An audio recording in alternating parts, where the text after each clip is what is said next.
நீங்க எல்லாரும் ஆசைப்பட்ட மாதிரி நான் சாவி கொத்த கொடுத்துட்டேன். அதே மாதிரி கணக்கு வழக்கு உங்க எல்லார்கிட்டயும் ஒப்படைக்கிறதுக்கு தயாரா இருக்கேன்.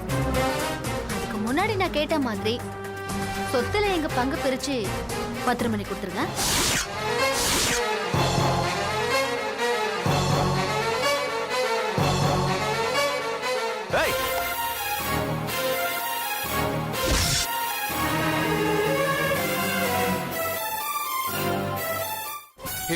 அவ யாருன்னு தெரியாம தேடிட்டு இருக்காடி.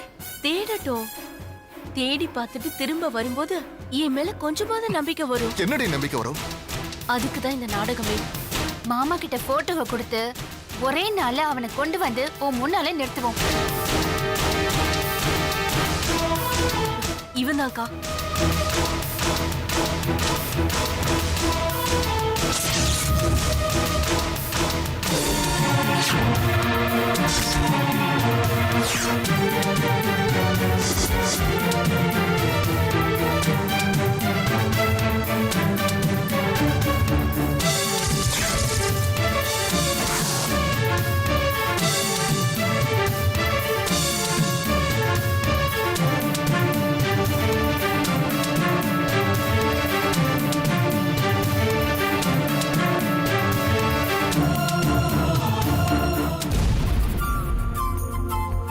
இவரை உன்னை ஏமாத்தினாரு?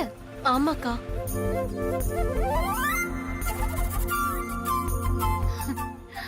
சித்ரா, போட்டோவை நல்லா பார்த்து சொல்லு.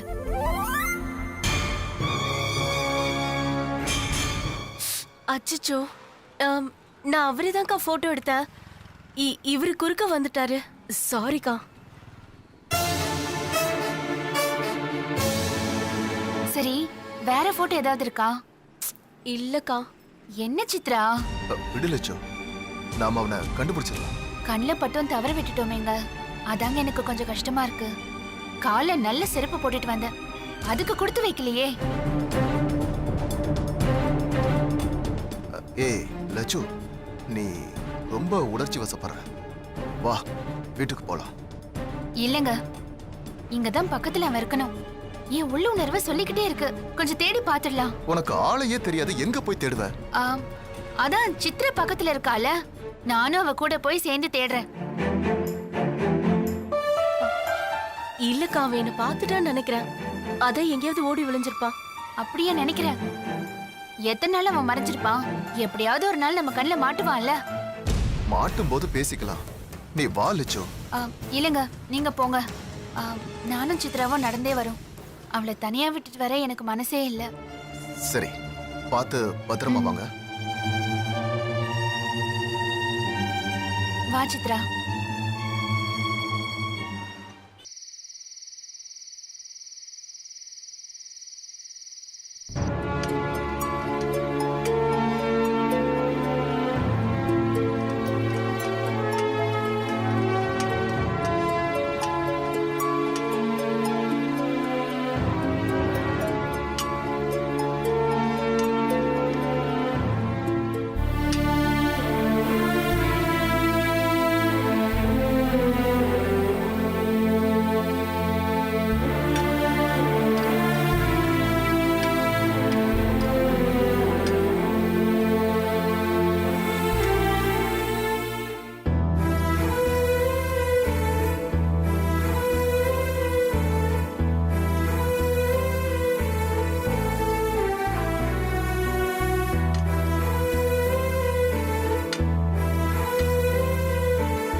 புடி,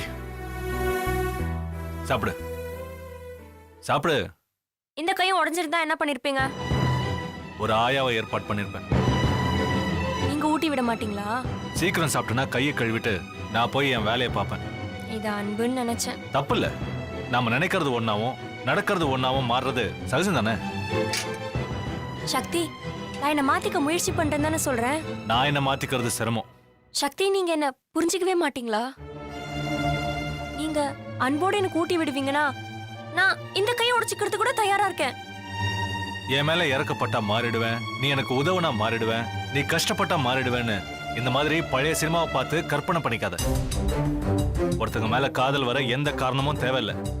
அப்படி ஏதாவது காரணம் இருந்தா அதுக்கு பேரு காதலும் இல்ல. உன்னோட குறுக்கு புத்தியை யூஸ் பண்ணி என்ன மாத்திடலாம்னு நினைக்காத.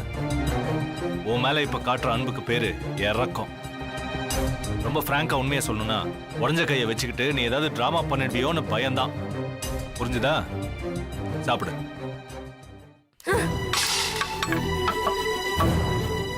நான் உங்ககிட்ட எதிர்பார்க்கறது இறக்கம் இல்ல.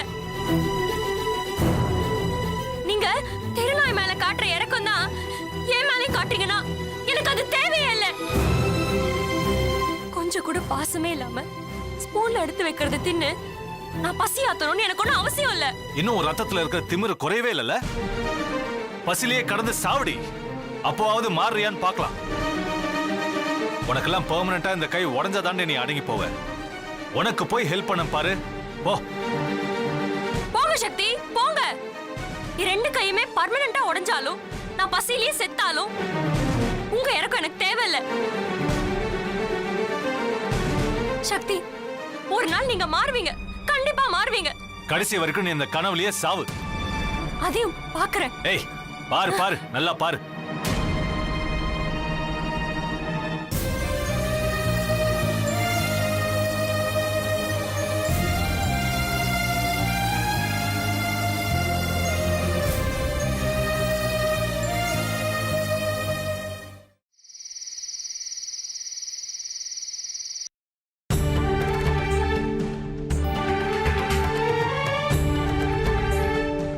இவனாலதான் என் நிம்மதி போச்சு. இவனாலதான் என் இந்து மாறிட்டான். இவனாலதான் நான் நைட்டு கண் முழிச்சு பார்க்கும்போது இந்து என் பக்கத்திலே இருக்க மாட்டேங்கிறா.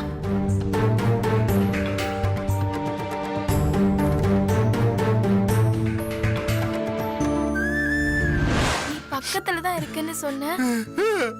நான் பைக் எடுத்துட்டு தேடி வந்தேன். ரொம்ப நேரமா உனக்கு காணோம். மனசு எப்படி துடிச்சிருக்கும் தெரியுமா? பயந்துட்டேன்.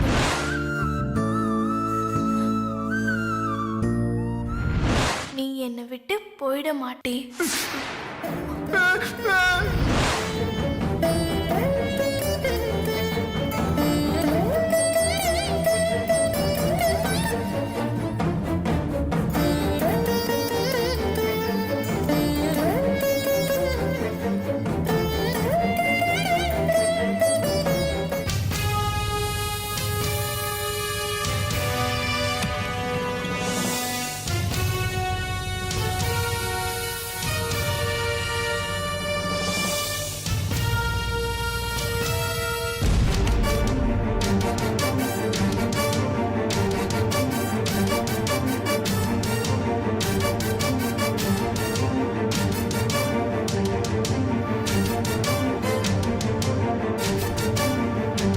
அருள், அருள் எங்க இருக்க? அருள் கண்ணு, நல்லா இருக்கியா கண்ணு? நல்லா இருக்கேன். உங்களுக்கு கை பரவாயில்லையா? பரவாயில்லம்மா. புத்தூர் கட்டு போட்டுட்டு 4 நாள் ஓய்வு எடுத்தனா எல்லாம் சரியா போச்சு. ஆமா, என் புள்ள எப்படி இருக்கான்? அருளை கூப்பிட்டுதான் நானும் வந்தேன். அந்த சிரமம் உனக்கு எதுக்குமா? நானே கூப்பிடுறேன். டேய் அருளே, டேய் அருளே. அம்மா, எப்ப வந்த? கை சரியாச்சா? அதாண்டா வரேன். கையெல்லாம் பரவாயில்ல. இந்து தான் உனக்கு கேட்டுட்டு இருந்தா. நீ பேசிட்டு நான் கொண்டே பைய உள்ள வச்சுட்டு வந்துடுறேன். மீனாட்சி அம்மா, என்ன கண்ணு? தப்பா எடுத்துக்காதீங்க. அருளுக்கும் உங்களுக்கும் இனிமே இந்த வீட்ல இடம் இல்ல.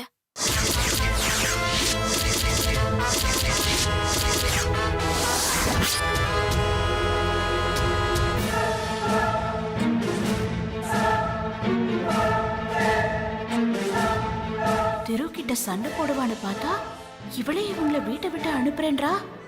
கண்ணு, நீ சும்மா தானே சொல்ற? இல்லம்மா, நிஜமா தான் சொல்றேன். இனிமே நீங்க 2 பேரும் இந்த இந்த வீட்ல இருக்க வேண்டாம். ஏன் இந்து? நான் நல்லா யோசிச்சு பார்த்தேன் அருள். முதல்ல திரு மேல எனக்கு கோவம் வந்துச்சு. என் மேல சந்தேகமான சட்டையை பிடிச்சு கேள்வி கேட்கணும்னு எனக்கு தோணுச்சு. அதானே கரெக்ட். மேலோட்டமா பார்த்தா கரெக்டானு தான் தோணும். திருவுக்கு என் மேல இருக்கிறது சந்தேகம் இல்ல, பயம். நான் அவரை விட்டுட்டு போயிடுவனுங்கிற பயம்.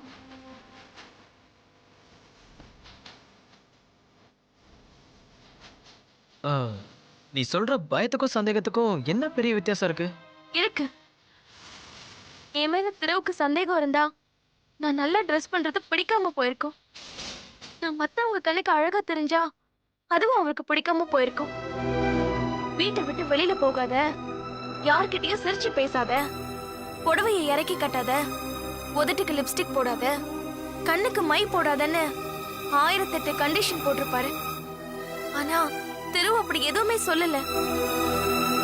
அவருக்கு சந்தேகம் வந்திருந்தா நான் ஜெயில் கைதி மாதிரி இந்த வீட்ல இருந்திருப்பேன். நான் இப்போ அப்படியா இருக்கேன்?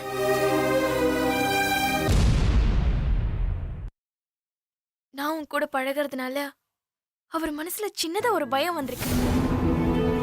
நம்ம ஏற்கனவே ஃப்ரெண்ட்ஸா இருந்திருக்கோம். நீ படிச்சவன், கல்யாணம் ஆகாதவன், பயம் வரதானே செய்யும். நல்லா யோசிச்சு பார்த்தா அந்த பயத்திலையும் ஒரு நியாயம் இருக்கு. நான் மடத்தனமா உங்களுக்கு உதவுறதா நினைச்சுக்கிட்டு சிக்கல் பண்ணிட்டேன். நான் பண்ண சிக்கலை நானே சரி பண்ணணும்னு முடிவு பண்ணிட்டேன். இந்தாங்க, இதுல 25,000 ரூபாய் இருக்கு. நீங்க 2 பேரும் இந்த வீட்டை விட்டு போயிடுங்க.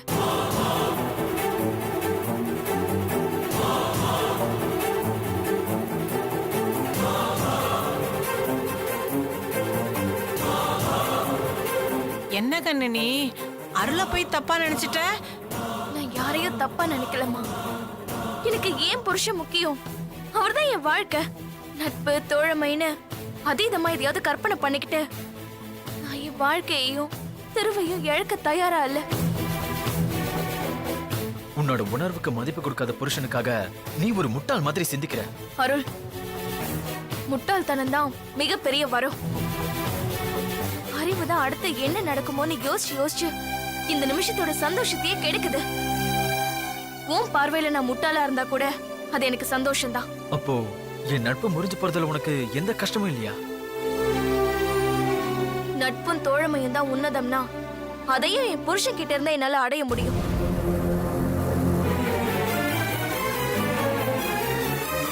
நீ சீக்கிரமே ஒரு கல்யாணத்தை பண்ணிக்கோ. அப்பதான் உனக்கு குடும்பம்னா என்னன்னு புரியும். அத பத்தி தெரியாமலே என்கிட்ட நட்பை பத்தி பேசாத. இந்த நான் சொல்றத நான் வாக்குவாதம் பண்ண தயாரா இல்ல. யாருக்காகவும் எதுக்காகவும் என் திருவை விட்டு கொடுக்க நான் தயாரா இல்ல. இந்த பணத்தை வாங்கிக்கிட்டு வீட்டை விட்டு போயிடுங்க.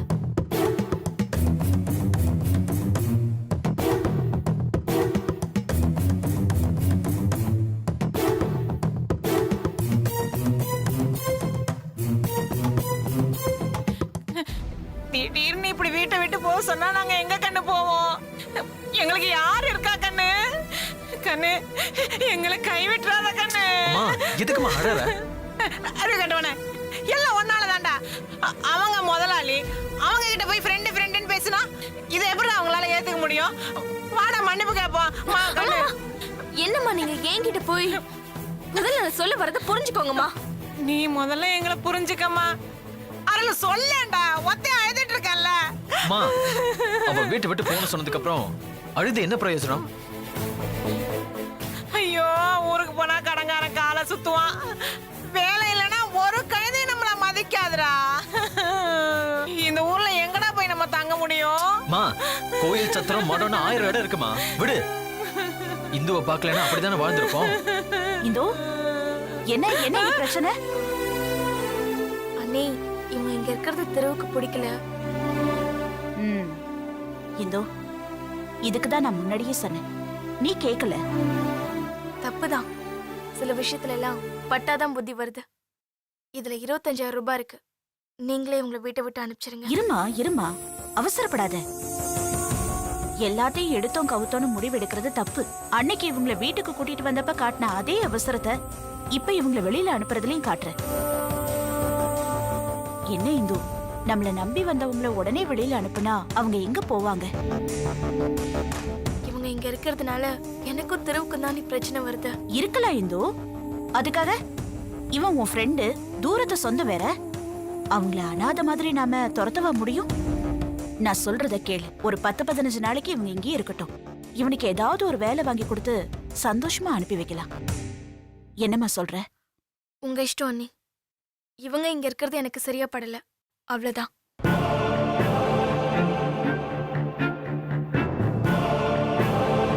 என்னம்மா இது எல்லாமே தலைகீழா நடக்குது?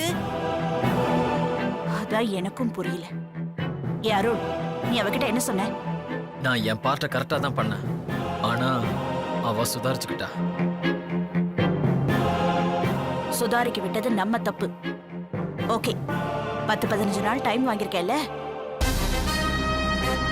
அதுக்குள்ள ஏதாவது பண்ணணும். திரு வந்ததும் நிச்சயமா ஒரு சண்டை வரும். அதுல எப்படியாவது பூந்து 2 பேரையும் சேர விடாம பிரிக்கணும். முடியலனா ஆ? தானா பழுக்கலனா தடியால தான் அடிக்க வேண்டி வரும். அதுக்கு அவசியம் வராதுன்னு நினைக்கிறேன்.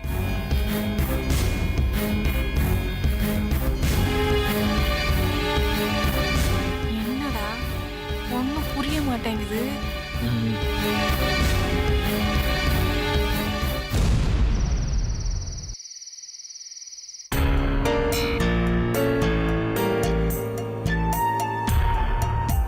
ஆ. அப்புறம் சக்தி உன்னை அடிச்சு அனுப்புன மாதிரி இருக்கு. என் குடும்ப விஷயத்துல நீ தலையிடாத. ம்? என்ன வாழவை, சக்தியோட வாழவைன்னு புலம்புனதெல்லாம் என்ன மறந்துட்டியா? இங்க பார், யார் மேல கொட்டுறதுன்னு தெரியாம உள்ளுக்குள்ள கோவத்தை தேக்கி வச்சிட்டு இருக்கேன். நீ வந்து தலையை கொடுக்காத. இந்த கோவம் தான் உன்கிட்ட எனக்கு ரொம்ப பிடிச்ச விஷயம். இந்த கோவம் இருக்கிற வரைக்கும் நீ எந்த நிமிஷம் வேணும்னாலும் சக்தி கிட்ட உதவாங்க வாய்ப்பு இருக்கு. இங்க பார், உன்னை தொட்டா மொத்த வீடும் கொதிக்குன்ற நிலைமை மாறி ரொம்ப நாள் ஆச்சு. அது புத்தியில இருக்கா? நான் யாரு, எந்த சூழ்நிலையில இருக்கேன் எல்லாமே எனக்கு தெரியும். இந்த வீட்டோட கொத்து சாவி இன்னும் என் முந்தானில தானே இருக்கு. அணை போற விளக்கு பிரகாசமா எரியுதுன்னு நினைக்கிறேன். இது அணைய போற விளக்கா தொடர்ந்து எரிய போற விளக்கான்னு யோசிக்காது. விளக்குல இருக்கிற நெருப்பு இன்னொரு விளக்கை ஏத்தியும் வைக்கும், ஒரு பெரிய காட்டையே எரிச்சிடும். அந்த காட்டுல இருக்கிற சின்ன பூச்சினி ஏற்கனவே சொத்து விஷயத்துல நான் பத்த வச்சது கொழுந்து விட்டு எரிஞ்சிட்டு இருக்கு. ஏய், என்ன ஒரு முடிவோடு தான் வந்திருக்கியா? என்னடி பிரச்சனை உனக்கு? அனுஷ்கா, பிரச்சனை உனக்கு தாண்டி. இப்போ சக்திக்கு ஒண்ணு பிடிக்கல, அதுக்கு தகுந்த மாதிரியே அவங்கிட்ட திமிராவே நீ பேசிக்கிட்டு தெரியுற. திடீர்னு சொத்தை பிரிச்சு கொடுன்னு அவங்க உங்க வழியில போயிட்டாங்கன்னு வச்சுக்கோ, அப்புறம் உன் நிலைமை என்ன? நான் என்ன உன்ன மாதிரி அண்ணக்காவடியா? எங்க அப்பா சேர்த்து வச்சிருக்க சொத்தே 7 தலைமுறைக்கு தாங்கும். சரி, நான் அண்ணா காவடியாவே இருந்துட்டு போறேன். நீ ஒரே பொண்ணு, சக்தியை தவிர வேற யார் கூடயும் வாழக்கூடாதுன்னு முடிவுல இருந்த. உன்னோட இந்த தலைமுறையே முடிவுக்கு வந்துரும். இப்ப நான் அதை சொல்ல வரல. பாயிண்ட் என்னன்னா, மொத்த குடும்பமும் ஒன்னா இருக்கிற வரைக்கும் தான் சக்தி உன்னை சகிச்சுப்பான். பிரிஞ்சுதுன்னு வச்சுக்கோயேன், அடுத்த நிமிஷமே நீ பொட்டு படிக்கல எடுத்துக்கிட்டு வீட்டை விட்டு கிளம்ப வேண்டியதுதான். நான் சொல்ல வந்தது என்னன்னு இப்ப புரியுதா உனக்கு? இருக்கிற பிரச்சனைக்கு நடுவுல உன்னாலையும் மாமாக்கு கஷ்டம் வேணான்னு சக்தி யோசிக்கிறான். இந்த குடும்பத்தை அவ்வளவு சீக்கிரம் நான் செதற விட மாட்டேன். அதெல்லாம் உன் கையில இல்ல அனுஷ்கா. சொத்துல என்னோட பங்கு நான் பிரிச்சுட்டு போயிடுவேன். அதுக்கப்புறம் மத்தவங்கள என்ன விரல் சூப்பிட்டா இருப்பாங்க? சக்தி என்னை ஏத்துக்கிற வரைக்கும் இந்த வீட்ல இருந்து ஒரு செங்கல் கூட எடுக்க விட மாட்டேன். எல்லாம் உன்ன கேட்டா நடக்குது. ஏண்டி புலம்புற? கல்யாணம் பண்ணியும் குடும்பம் நடத்த முடியாம நான் நொந்து போயிருக்கேன். நீ உன் புருஷனோட சொத்தை பிரிச்சு போயிடுவியா? என்ன முடியாதுன்னு நினைக்கிறியா? நான் இருக்கிற வரைக்கும் முடியாது.